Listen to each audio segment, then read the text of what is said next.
na ba? Na-serve na ba yung ano to sa PINA? Ay, oo. Natanggap na daw. Natanggap. The Senate Sergeant at Arms served a subpoena to Davao-based Kingdom of Jesus Christ leader Apollo Quiboloy. The subpoena is received by one of Quiboloy's lawyers from Davao at 1:30 p.m. on Thursday, February 22. The document shows Quiboloy was commanded and required to appear before a Senate committee chaired by Senator Risa Ontiveros at 10 a.m. on March 5. Ontiveros earlier warned she will cite Quiboloy in contempt and have him arrested after the Doomsday Preacher through an audio recording claimed he was in hiding because of a supposed assassination plot. Ni ano? Oo. Ni Pastor. Oo. Quiboloy. Oh, yun. Oo. Ikumpletuhin mo na siya. Oo. Ito, kitang-kita ko naman dito sa item. Ayan yung binasa mo! Ito, kasi Hindi sa drama. makatabi kasi yung script, pati itong news item na to. Kala mo nag-news ka. Oo. Tuloy itong nabasa ko, hindi yung script na ko. Oo. Yung news item ang nabasa. Pinagsama ko, partner, yung karakter rito. Pati...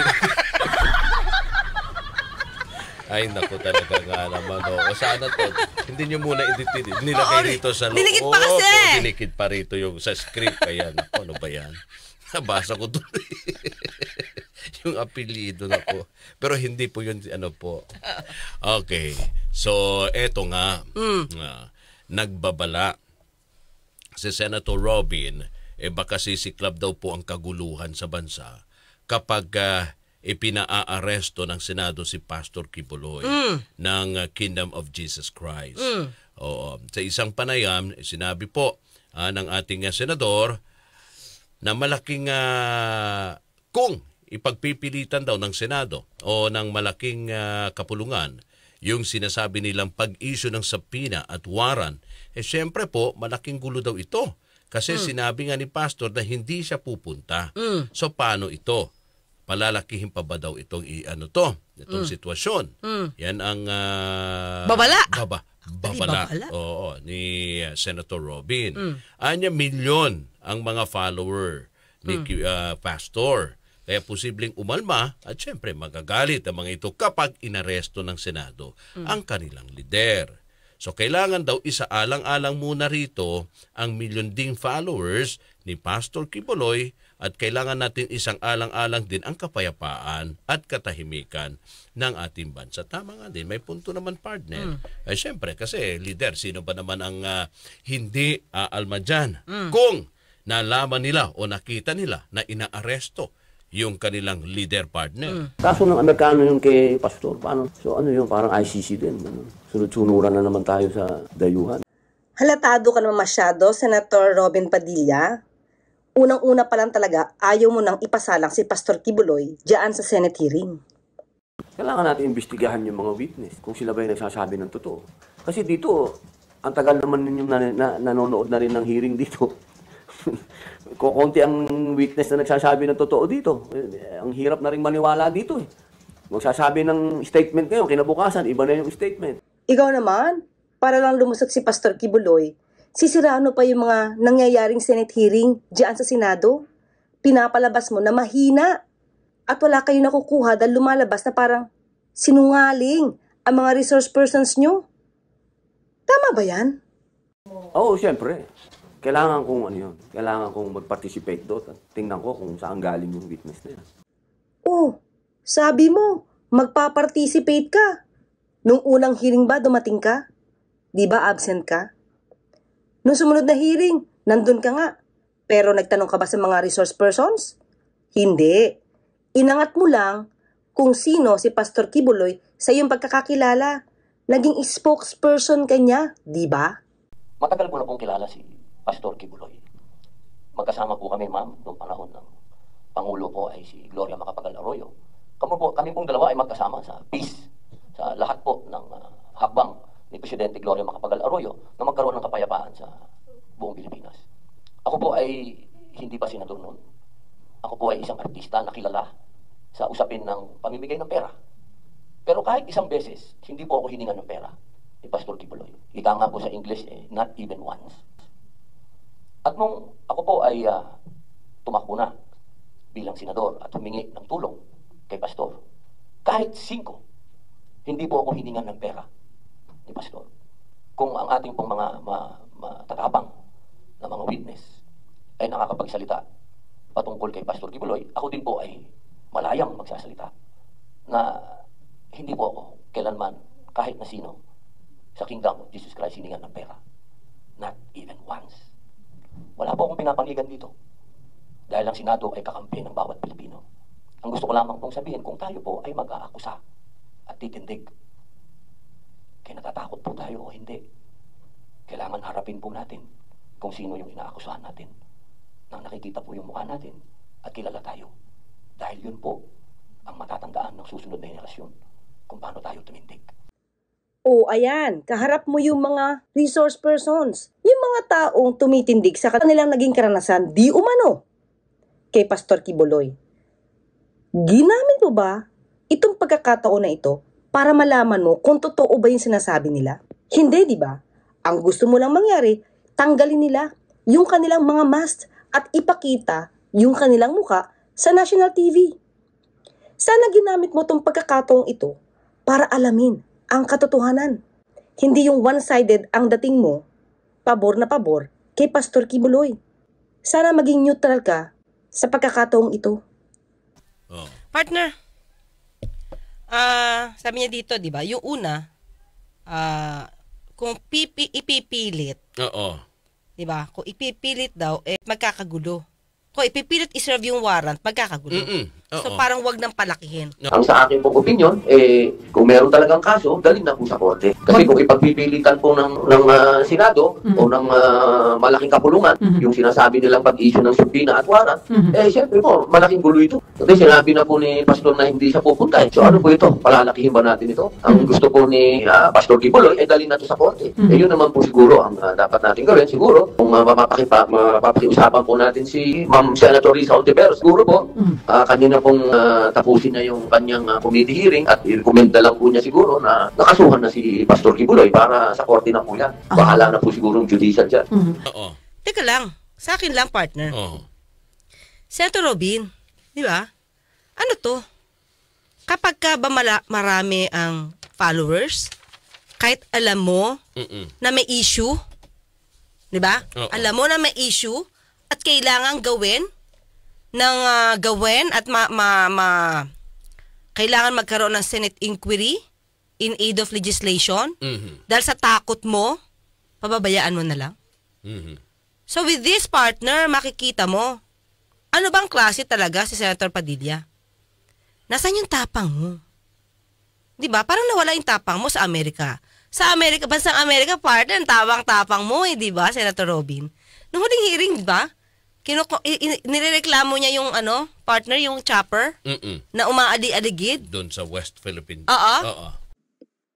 Professor, lahat po ng binanggit nyo, nakita ko po lahat doon. Ako po kasi ay galing doon. Pati po yung mga base na sinasabi nyo, nakita ko din po. Ang sinasabi ko po dito, sa loob po ng 6 na taon, hindi naman tayo nagkaroon ng ganitong escalation. Ang sinasabi ko pong maliwanag, bakit po tayo pumapayag ngayon na ganito na nag-escalate, meron ng Amerikano. Yun lang naman po, simple lang naman ko. Na-handle naman natin to ng 6 na taon na tayo-tayo lang. Na-handle ko nga yan, bangka lang dala ko Bangka. Yun lang. Yun lamang po. Hindi naman. Tapos ito, diba? Si Pastor Kibuloy, na kaibigan mo, na supporter mo, dahil lang sa isuserve yung warrant. Alam mo, ganito naman yung partner Senator Robin, isipin mo, bakit hindi mo nalang i-convince kasi si Pastor Kibuloy na makipag-cooperate sa batas? Hindi naman bawal yung pagpapatawag, di ba? Ano nyo yan Meron kayong meron kayong authority. Oo. Meron kayong, binigyan kayo ng authority in aid of legislation, magpatawag. Wala pa namang sinasabi ang korte na bawal ang pagpapatawag, partner. Hanggat walang dinideklara ang korte na bawal ang pagpapatawag at bawal siya ma-contempt at ma-aresto kapag hindi siya pumunta. Hanggat walang deklarasyon na ihinto yun, pwedeng gawin ng Senado na ipatawag yan. Senator Robin, dapat alam mo yan. Ilang taon ka na dyan sa Senado? Dapat alam mo yan kasi tingin ko, ginagawa mo lang yan kasi kinakampihan mo. 'Di ba? Malaki sabi mo. So paano ito? palalakihin ba natin ito? Pag-issue ng subpoena at warrant, siyempre po, malaking gulo ito. Kasi sinabi na po ni Pastor na hindi siya pupunta. So ano po ito? Palalakihin ba natin ito? Bakit ganun yung salita mo? Palalakihin. Bakit yung ibang issue, partner? Tandaan mo, Senator Robin, mas malaki ang issue na to. Dahil mas malaki to. May kaso na sa US to. Kesa sa kaso ni Nanay LV. Tandaan mo yung partner? Oo. Si Nanay LV, although syempre, personal ng kaso yun, partner eh. Pero ang dami niyong dumalo. Lahat, pinatawag nyo. Lahat, inistorbo nyo. Police. Yung gumawa, yung amo, yung barangay captain. Tapos, ang dami nyo pa dyan. Diba? Tapos, sasabihin mo ngayon, palalakihin. Sabi nila, nagnakaw po ako doon. Nagsalita ka po, Nay. Opo. Chairman, nagsalita. Madami po kami doon, Senator, kaya po alam po ng lahat na hindi po naimik po si Nanay LB.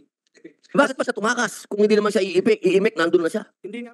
Ang ano dito, Chairman, hindi mo ginawa yung trabaho mo. Dapat kasi, tinanong mo din siya kung ano po ba ang sitwasyon, ba't kayo nandito sa barangay. Natural yun eh. Yun ang una mo dapat ginawa, Chairman. Huwag mo akong ganun-ganun na sa tenga, uupakan kita. Maniwala ka sa akin. Eh, sino ba ang tao dyan na nagpapalaki na maliit na issue pero pinapalaki din ang dala sa Senado? Oo. Marami kayo dyan, di ba? Kahit nga hindi nyo na dapat i-hearing dahil personal na, kumbaga pwede na sa korte na lang, pero sinasakyan nyo pa. Tapos ito, na kumbaga dapat malaman kung ano ba talaga ang maaaring gawing batas, partner. Marami kasing pwedeng gawing batas dito. Saan at hanggang, kumbaga pwedeng gumawa kasi si Senator Risa ng hanggang saan ang power. Diba? Hanggang saan kayo pwedeng manatiling libre sa tax. Maraming pwedeng gawing batas dito sa pamagitan ng mga revelations na makukuha mo sa mga resource person mo. Diba? So, anong ibig sabihin to? Kapag winarant, dahil hindi sumusunod si Pastor Quiboloy sa patawag, oo-ohan mo na wag nang guluhin kasi lalaki yung gulo. So, kung iisipin mo, saan ka doon, Senator Robin Padilla? Doon sa manggugulo at aayunan mo yun? O doon sa pagpapatupad ng batas? Sa pagpapatupad ng warrant or subpoena. 'Di ba? Lahat ito nasa batas to, within the batas to. Yung sinasabi mong palalaking to, ito yung hindi nasa batas. Tapos nung ka pumapanig doon sa hindi yung labag sa batas, na hindi tatanggapin yung subpoena or hindi pupunta sa Senado, hindi makikipag-cooperate. Nasa batas ba yun? Parang mali eh. Ba't parang kakampihan mo yung lumalabag sa batas? Diba? Hindi ko ginajudge si Pastor Quiboloy dito, partner. Hindi tayo doon sa issue. Ang sinasabi ko, kapag may warrant of arrest na issue yan validly, legally, tas hindi niya susundin, partner. Kahit nga yung subpoena eh. Labang na yun sa rules. Tapos yun ang kakampihan mo. Eh anong klaseng senador ka? Diba? Porkit kaibigan mo ba yan? Porkit malaki ang natulo sa'yo? Gusto mo matapos yung case, matapos yung hearing at dali na lang sa korte? Diba? Eh may gano'n naman pala siyang isipan eh. Sabi niya, tapusin na yung kanyang committee hearing at i-recommend na lang niya na kasuhan si Pastor Quiboloy para sa korte na po yan. Eh ba't nangunguna ka pa, Senator Robin Padilla? Tandaan mo, ang dami kang committee na miyembro ka. Ha? Hindi ka nga halos umaattend ng hearing. Diba? Wala ka masyado na attend ng hearing. Tanong pa natin, may natututunan ka na ba? Sa ibang hearing na napupuntahan mo, sa ibang mga hearing na napupuntahan mo. Eh kung tatapusin na yung kanyang committee hearing at i-recommenda lang nila nakasuhan na si Pastor Quiboloy, bakit hindi mo yan nirekomenda nung una? Sa kaso ni Nanay LV. Diba? Bakit? Ba't nyo pa pinahiya yung barangay captain? Samantalang si barangay captain, hindi siya yung may kaso. Ba't tinahiya nyo? Bakit uupakan mo pa? Diba? Alam mo, sabi nga natin, ilang beses natin sinabi ito eh, meron kayong tinititigan dyan eh. Meron kayong favoritism dyan. Huwag ganyan. Dapat ang tingin nyo sa tao, sa lahat ng resource persons nyo, tumulong man yan o hindi tumulong sa inyo, pantay-pantay lang kayo dapat. Walang baka kaya lumalaki ang ulo kasi kinakampihan nyo. Ilan ba kayong kumakampi dito? Kaya tuloy, nagkakaroon tuloy ng lakas na loob na hindi pumunta kasi kinakalingan nyo. Diba, partner? Oo. Even nga ang Pangulo, nagsalita na rin. Diba? Bago siya partner, umalis ng bansa papuntang Australia. Ang sabi ng Pangulo sa ambush interview sa kanya, tungkol rito nga sa kinakaharap, no, mga kaso sa mga alegasyon laban sa kanya. Ang sabi ng Pangulo, mas mainam na pumunta na lang. Oo. Ang Harapin. pastor, harapin, no, itong ginagawang hearing. If he has an opportunity in the hearings both in the House and in the Senate to say his side of the story. Ngayon, kung sinasabi niya, hindi totoo lahat yan, hindi totoo, walang nangyaring ganyan, di sabihin niya. Pagka ganito, anong mangyayari dyan? Hindi siya sisipot. Pag hindi siya sumip, mapapakontempt siya. Tapos tuloy-tuloy, ay nako, mas malaki yung gulo. Kung makapunta siya, sagutin niya lahat ng tanong, di tapos na. That's why my advice for him is to just face the questioning in the House and in the Senate. Marinig natin ang kanyang side para malaman natin kung ano ba talagang nangyayari dito. We're trying to be fair here in allowing him an opportunity and fora to make his case. So, I think he should take advantage of it. Ito din ang pagkakataon na para marinig din ang kanyang panig. Di ba? Oo. Parte to ng due process din, partner eh. Kasi hindi naman po pwede lahat akusasyon lang maririnig natin. Mga tanong, di ba, na kailangan niyang sagutin. Binibigyan din siya ng pagkakataon para marinig, di ba, ng taong bayan lahat ng mga alegasyon laban sa kanya. Pwede niyang sagutin lahat dyan, partner eh. Oo. Oo, totoo, partner. Kasi ganito yan. Malakas naman yung loob mo na wala kang mali. Oo. Diba? Wala kang inagrabyado. Parang meron ako nadinig sa interview mo na parang parang hindi ko alam kung kailan ka nag-start na hindi magkasala. Sabi niya, ni paninigarilyo, hindi niya hinawakan yung sigarilyo. So yung pagiging malinis mo, na sinasabi mo, yun naman ang magsisave sa iyo eh. Bakit hindi mo paniwalaan yung sarili mo? Diba? Pero unless pag may nakikita din, partner, baka walang tiwala din si pastor sa ilan baka kasi nakikita niya kung paano sinasagawa yung hearing na imbes di ba, marinig yung site ng kanilang resource person, paminsan ginigisa nila Naku, kaya partner, paminsan nadadala din pumunta sa mga ganitong klaseng hearing, partner. Tandaan mo. Wala siyang dapat katakutan sa hearing. Kasi walang umaaten. Okay. Si Senator Risa, hindi nga yan sumisigaw, partner. Mag-isa lang ba si Mag-isa lang siya. Hindi aaten. Hindi aaten si Senator Bato. Tandaan mo, si Senator Bato umaten doon sa Socorro. Ang amulang concern, break kami ngayon sa Senado, pero pumunta ako dito, gumastos ang gobyerno para pupunta kami dito, para lang malaman ang katotohanan.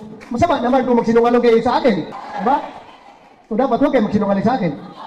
Pumunta pa doon mismo. Pumunta pa siya sa site. Partner. Pero this time, kita mo ba siya? Hindi natin.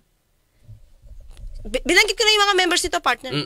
Senator Rafi, aten to. Senator Robin, umaten to be a spokesperson. Diba? Dito pa rin.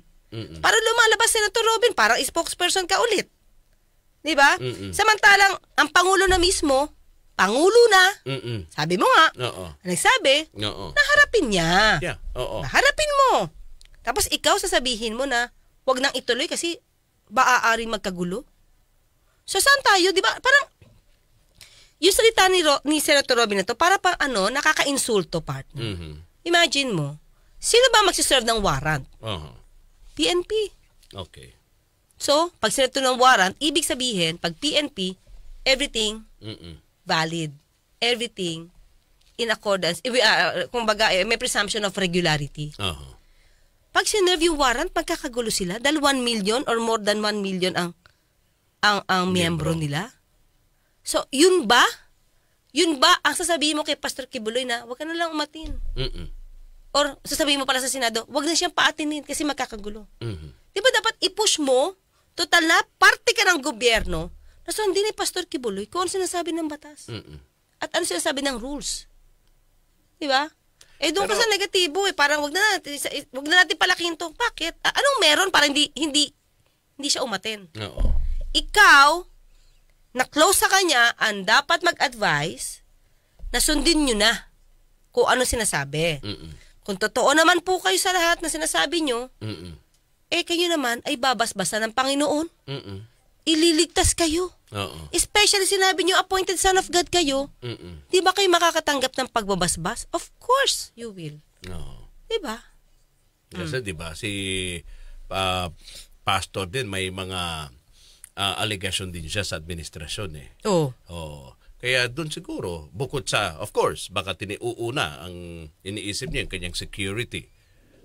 Bakit ayaw nga niyang, sabi niya nga, di ba, nagtatago nga siya, partner, at ayaw niyang lumabas. Sinabi naman ng Pangulo. Paproteksyonan yung security niya, di ba, partner? Kaso nga lang, di ba, may binabanggit nga siya doon ng pangalan ng Pangulo din. At saka ng First Lady. Kaya, kung ano-ano ginagawa? So, dapat kasi, partner. Isa sa mga dahilan, partner, kung bakit ayaw pumunta. Dahil may nasabi na siya mali? May nasabi na siya hindi maganda? Siguro, dahil sa seguridad niya.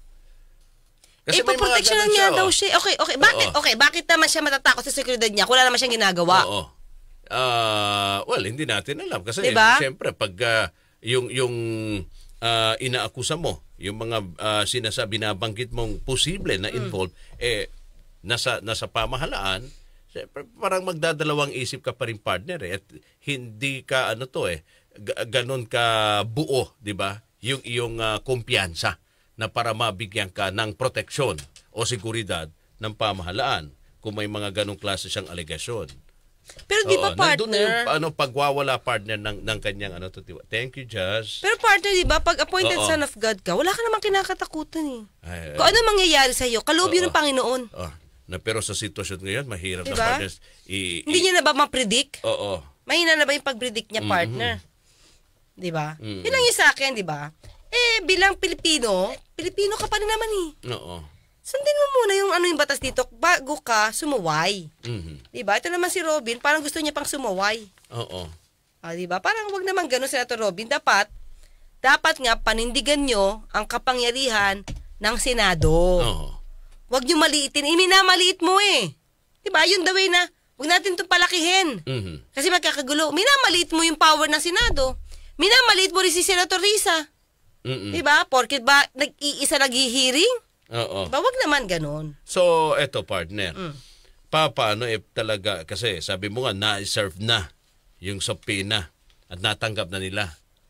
At, hindi pa rin. Umaten?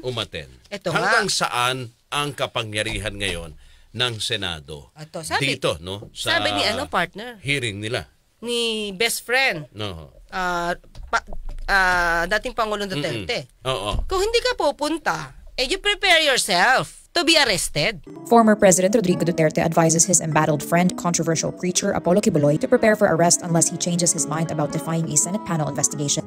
In a late-night news conference, Duterte addresses Kibuloy saying, quote, "Get yourself arrested." Diba? Kasi yun yung consequence nun Bakit? Sumusuway ka.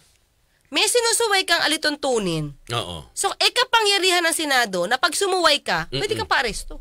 Okay. Ngayon, sabi nga ni Senator Francis Tolentino, may karapatan naman. Ito yung sasabihin natin, bago kasi mag-suggest yung Senator Robin, kapag naman nakakuha ng TRO, diba? Itong si Pastor Kibuloy sa Supreme Court, para ipatigil yung pagpatawag sa kanya, pwede naman yung gawin.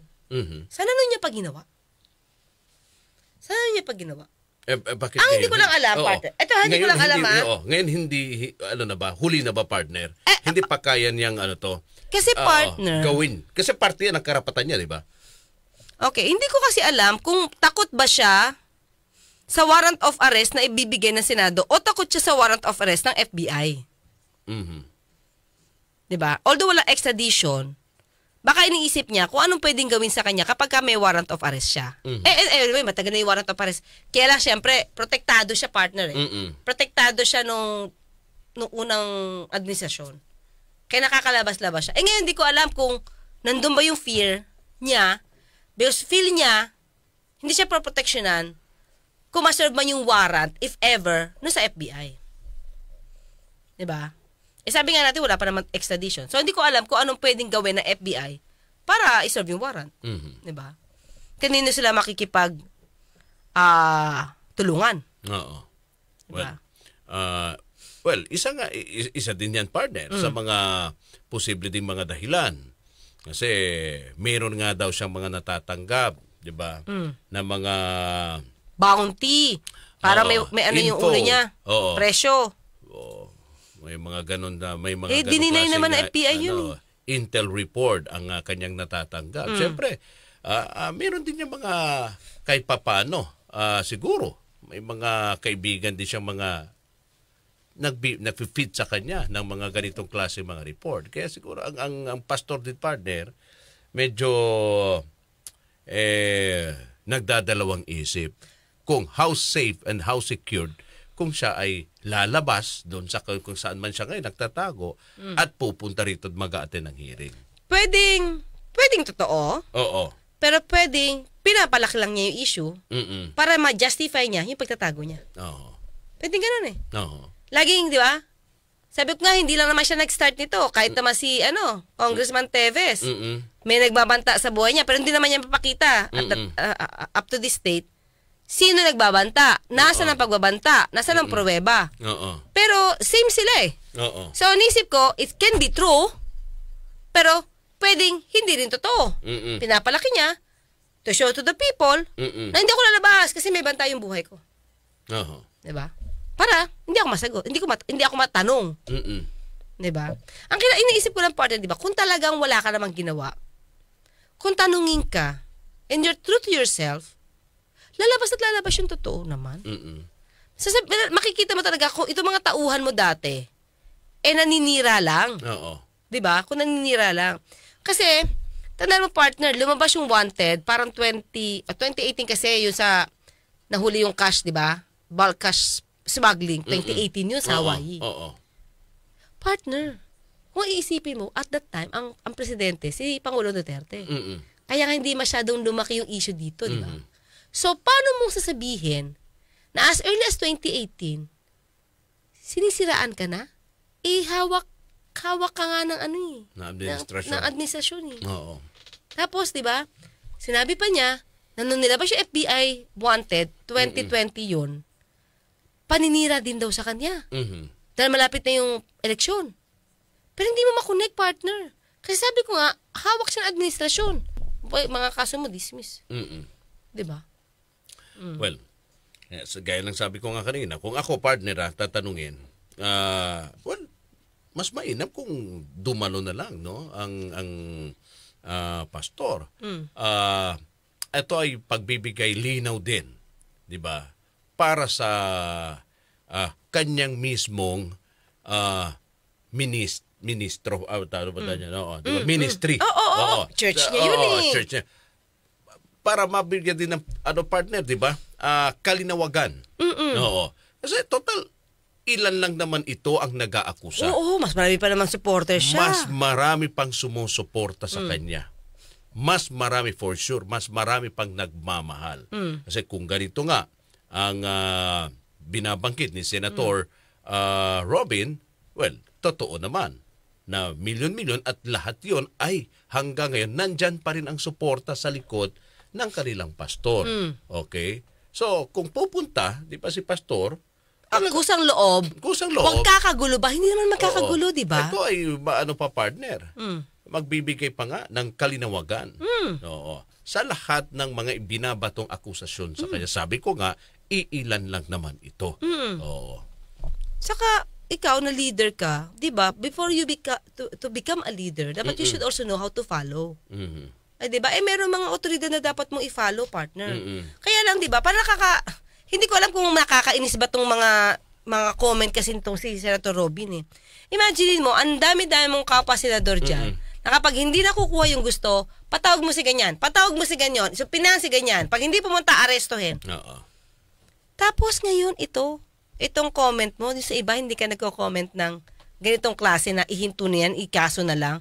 Dapat mo pa yan sinabi, lalo na kay Nanay LD, dapat kinaso na lang niya kaysa hiniring nyo pa eh. Sumakay ka rin doon, di ba? Ang gusto nga ang proper venue na iniisip nga ni ng kampo, 'di ba, ni na pastor sa korte. Oo. Partner, okay, linawin natin. Iba kasi yung korte. Oo. Yung korte is para malaman kung guilty ka o hindi. Oo. Dito, para malaman lang kung anong kulang sa batas. Oo. Kasi bakit may nababiolate. Oo. Yun. Hindi siya huhusgahan dito. Oo. Walang kapangyarihan ng Senado na husgahan ka. Oo. Marami lang sa inyo sa senador ngayon na marunong mahusga. Oo. Pero hindi dapat hinuhusgahan. Oo. Sabi nga ni Senator Tolentino sa press con niya, di ba, wag natin husgahan. Kasi until proven guilty, inosente yan. Totoo. Totoo. Pero bakit dyan sa Senado, ang dami ng guilty agad? So doon ka ba natatakot, Senator Robin? O di dapat ngayon pala mag-aral ka na, hindi ka dapat ganun. Okay. Hanggang sa Lunes, magkita't magkarinigan tayo. Ako pa si Tori Clicas, may papaalala, huwag tulugan ang inyong karapatan. At ako naman po ang inyong lingkod, Radyo Man Rod Marcelinos.